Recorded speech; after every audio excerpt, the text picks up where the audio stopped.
मियाँ साहब, इस जो इजलास हुआ है अपोजिशन का, इसमें जमीयत उलमा इस्लाम ने बहैसियत मंदूब शिरकत की है। आप भी कहते हैं करप्शन हुई है, धांधली हुई है, अपोजिशन की बाकी जमातें भी कहती हैं। पर हम तो पिछली दफ़ा भी हमने कहा कि धांधली हुई है, इमरान खान साहब को धांधली के साथ लाया गया है।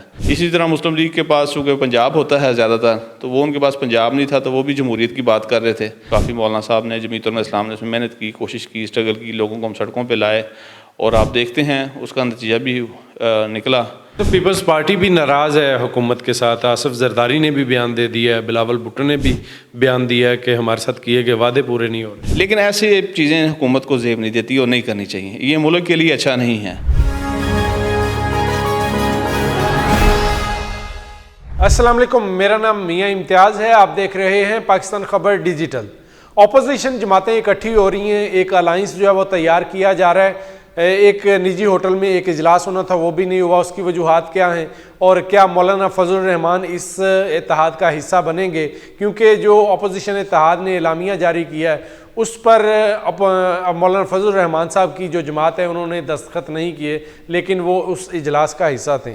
अब क्या वो इस अपोजिशन इत्तेहाद का हिस्सा बनेंगे या अपना कोई अलाइंस जो है वो खड़ा करके एक तहरीक जो है वो चलाएंगे? मेरे साथ अफजल खान साहब मौजूद हैं जिनका ताल्लुक JUIF से है। इनसे बात करते हैं और इनसे मज़ीद जानते हैं। सर, बहुत शुक्रिया, आपने वक्त दिया। बताइए, JUIF ने इस इत्तेहाद में, इसके इजलास में शिरकत की है लेकिन दस्तखत नहीं किए है एलामिया के ऊपर, कोई क्या मसलहत क्या है?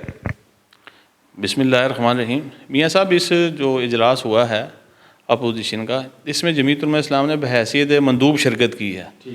हमें दावत दी गई, वहाँ बुलाया गया, तो चूँकि मौलाना फजल रहमान साहब मुल्क से बाहर हैं, इस वक्त मदीना में हैं, तो वहाँ पर शिरकत के लिए हमारी मौलाना अब्दुल गफूर हैदरी साहब और कामरान मुर्तज़ा साहब, उन्होंने इसमें शिरकत की।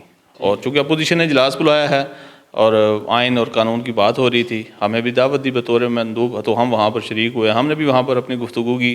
पाकिस्तान में जो मसाइल चल रहे हैं, जो इलेक्शन को जिसे हम कहते हैं धांधली हुई है या मुल्क के हालात ठीक नहीं है, अपोजिशन का और आपका जो मौक़िफ़ है वो सेम है। आप भी कहते हैं करप्शन हुई है, धांधली हुई है, अपोजिशन की बाकी जमातें भी कहती हैं।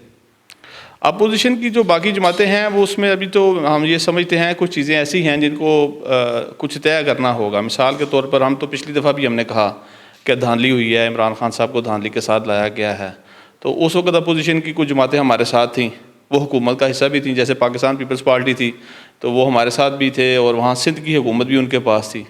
इसी तरह मुस्लिम लीग के पास चूँकि पंजाब होता है ज़्यादातर, तो वो उनके पास पंजाब नहीं था, तो वो भी जमहूरियत की बात कर रहे थे। हम कहते थे धांधली हुई, वो कहते जी हाँ जी धांधली हुई, हमारे साथ शरीक हो जाते थे। लेकिन ये है कि वो तहरीक हमने देखी है, उस तहरीक को काफ़ी मौलाना साहब ने, जमीयत उलमा इस्लाम ने उसमें मेहनत की, कोशिश की, स्ट्रगल की, लोगों को हम सड़कों पर लाए और आप देखते हैं उसका नतीजा भी निकला। लेकिन उसके बाद आज वही मुस्लिम लीग नून है, वही पीपल्स पार्टी है, वो कह रहे हैं कि सब ठीक है। अगर हुकूमत कह रही सब, वो कह रहे हैं सब ठीक है, कोई ऐसा मसला नहीं। हाँ साहब, ये जो इजलास अपोजिशन जमातों ने रखा था एक निजी होटल के अंदर, तो वहाँ पर दाखिल ही नहीं होने दिया गया। कोई जमहूरियत डिरेल हो रही थी या क्या वजह थी?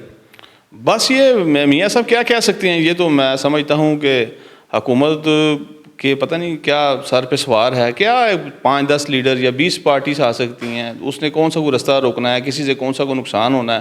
होटल में, उस होटल में वैसे सैकड़ों लोग रह रहे होंगे, कुछ सैकड़ों वर्कर काम कर रहे होंगे, लोगों का स्टे होगा, खाना पीना होगा, लेकिन ऐसे चीज़ें हुकूमत को ज़ेब नहीं देती और नहीं करनी चाहिए, ये मुल्क के लिए अच्छा नहीं है।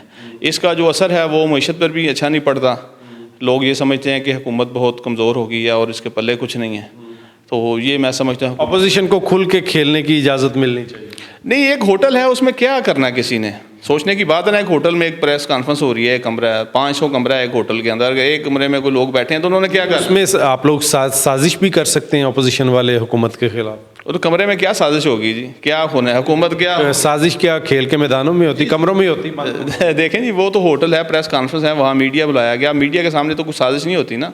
कौन सी हुकूमत ने जो है इसका क्या ना कोई ऐसे तीर मार लिए कि जो पब्लिक उसके खिलाफ हम करने लगे हैं या पुचिंग कर रही है। राब्ते की कार्रवाई होती है, एक हुकूमत होती है, वो अपनी इंजॉय कर रही होती है, इफ्तिताह कर रही होती है, फीते कट रहे होते हैं, बस यस की बात होती है, ये हो गया जी, वो हो गया, तरक्की होगी और शटल आसमान पे चांद के ऊपर चली गई है और पाकिस्तान का ये हो जाएगा। वो हुकूमत की ये अपोजिशन जो हो रही है वो कह रही होती है कि वहाँ पर करप्शन हो रही है, वहाँ पर इलेक्शन ठीक नहीं हुआ, अब मुल्क को ऐसे आइन होना चाहिए, ऐसा कानून होना चाहिए। तो अपोजिशन ये बातें कर रही होती है। ये जो आप बात है कि आप बंद कमरे में हम हुकूमत पलटाना चाहते हैं या हुकूमत गिरा देंगे, ये ऐसी चीज़ें नहीं होती। ये एक वैसे पाकिस्तान में बना दिया गया कि बस ओ हो कोई बोले नहीं, हुकूमत के खिलाफ बात करेंगे तो हुकूमत को गिराना। तो ये रमज़ान के बाद क्या होने जा रहा है? जिस तरह अपोजिशन जमातें कह रही हैं कि रमज़ान के बाद बड़ी तहरीक चलने वाली है। देखिए, जमीयत उलमा इस्लाम ने तो अपनी पार्टी का इजलास जो है अप्रैल में बुलाया हुआ है। मरकज़ी कौंसिल का, आमला का, शूरा का ये इजलासात होंगे, उसमें वो जमीयत उलमा इस्लाम तय करेगी कि अपोजिशन हमने किस रूट पे करनी है। हम खुद तने तनहा जमीयत उलमा इस्लाम मैदान में निकलेगी, या कुछ अपने पुराने इत्तेहादियों को हम साथ लेंगे, या हुकूमत के साथ जो पार्टियाँ शरीक हैं, लोग हैं, कुछ लोग निकल भी जाते हैं, उनके कोई वादे पूरे नहीं होते, जो मज़ा है उनको बताया जाता है कि आपको ये इंजॉय कराया जाएगा, वो अगर नहीं होता शायद वो कोई निकल आते हैं।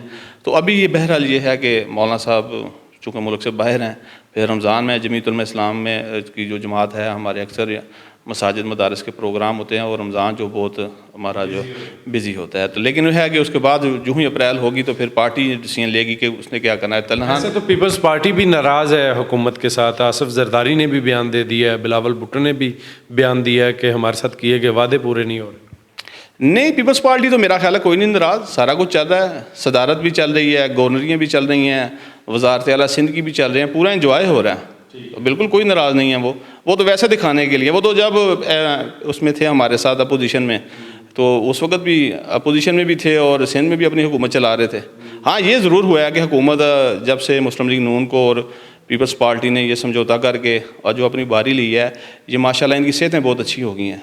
सारे मुस्लिम लीग वाले ठीक हो गए हैं माशाल्लाह। जरदारी साहब और उनकी पीपल्स पार्टी के जितने बीमार थे वो भी ठीक हो चुके हैं। बड़ी अच्छी वजारतें चल रही हैं और बड़ा काम हो रहा है। तो वो कोई ऐसा मसला नहीं, वो सिर्फ दिखाने के लिए लोगों को कि हम भी जी नाराज़ हैं, हमारा कौन सा मसला रुक गया, कुछ भी नहीं हुआ। हाँ साहब, ये अपोजिशन इत्तेहाद जो होने जा रहा है, तो आपको लगता है कि ये मुस्तकबिल में ये सारे मिल बैठेंगे और इनके तहरीक चलाने से कुछ बेहतरी आएगी? देखें जी, अगर अपोजिशन अपना अच्छा किरदार अदा करती है तो उसका हमेशा मुल्क को फ़ायदा हुआ।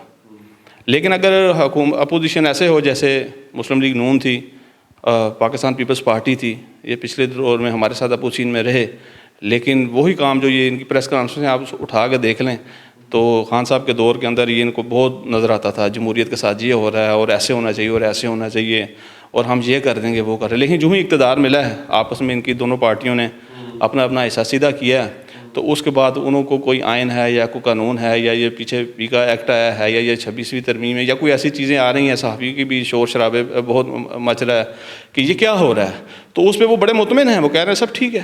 तो खान साहब, ये आपको लगता नहीं है कि अगर अपोजिशन जमातों को आप अपने साथ इकट्ठा कर लें तो आपकी आवाज़ मज़ीद मजबूत हो जाएगी? नहीं, इंशाल्लाह। देखें जी, जमीयत उलमा इस्लाम ने हमेशा अपोजिशन पार्टियों को पाकिस्तान के मफाद के लिए किया है, अपने लिए हमने नहीं किया। मसलन मिसाल के तौर पे आप देख रहे हैं, जनरल ज़िया-उल-हक साहब का दौर था तो उसमें पीपल्स पार्टी की क़यादत पाकिस्तान से बाहर थी, लेकिन जमीयत उलमा इस्लाम ने पाकिस्तान की यानी तरक्की के लिए, जमहूरियत के लिए किरदार, गिरफ्तारियाँ भी दी, मारें भी खाईं, जेलें भी काटी, मौलाना साहब को भी गिरफ़्तार किया गया, तो उसके लिए हमने किया। फिर बेनज़ीर साहब आ गई, इनकी बातचीत हो गई, इनका काम फिर चल पड़ा, हम वहीं उसी जगह पे रह गए। इसी तरह ये खान साहब को जब लाया गया तो बड़ा शोर था PTI का कि 18 साल तक खान रहेगा और ये हो जाएगा और वो हो जाएगा। हमें बहुत ताने दिए जाते थे, आप क्या कर लेंगे, हम ऐसे हो जाएगा वो हो जाएगा।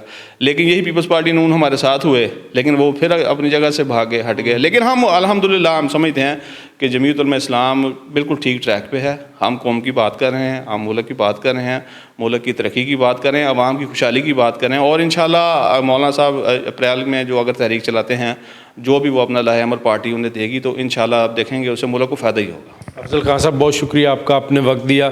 मैं ये दुआ करता हूँ कि जो भी इत्तेहाद बने, अपोजिशन इत्तेहाद, अगर मौलाना फजलुर रहमान साहब चलाते हैं या पाकिस्तान तहरीक इंसाफ उसको लीड करती है, तो ये जितने इत्तेहाद बने ये मुल्की सलामती के लिए बने, मुल्की खुशहाली के लिए बने, कौम को इसका फ़ायदा हो। अपने मेज़बान मियाँ इम्तियाज़ को इजाज़त दीजिए। अल्लाह निगहबान।